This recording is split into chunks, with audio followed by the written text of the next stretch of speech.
Magandang umaga mga ka-happy hour. Narito ang mga balita para sa MBC TV Network News Update, 11 AM edition.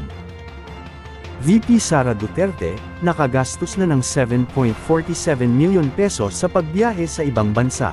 Umaabot na sa mahigit 7.47 million pesos ang nagastos ni Vice President Sara Duterte sa pagbiyahe niya sa ibang bansa. Ayon kay Office of the Vice President Budget Division Chief Kelvin Jerome Tenido, na mula pa noong July 31, ay aabot na sa 20.68 million pesos ang nagastos. Sa nasabing halaga ay 13.21 million pesos dito ay sa ilalim ng local travels, habang 7.47 million pesos naman sa ilalim ng biyahe sa ibang bansa.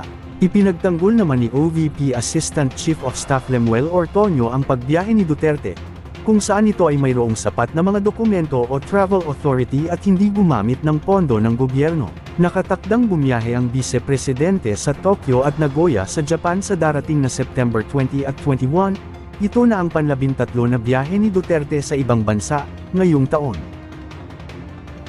Sa iba pang balita, panibagong taas presyo sa mga produktong petrolyo, asahan sa susunod na linggo. Pinaghahanda na ng Department of Energy ang mga motorista sa panibagong taas presyo ng mga produktong petrolyo. Ayon sa DOE, na ang 3 linggong sunod na pagtaas ng presyo ng langis, ay dahil sa nagaganap na geopolitical tensions sa ibang bansa.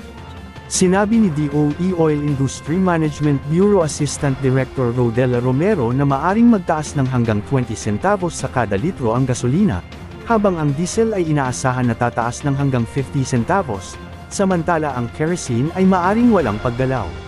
Sa araw ng Lunes malalaman kung magkano ang pagtaas habang sa araw ng Martes kadalasan itong ipinapatupad.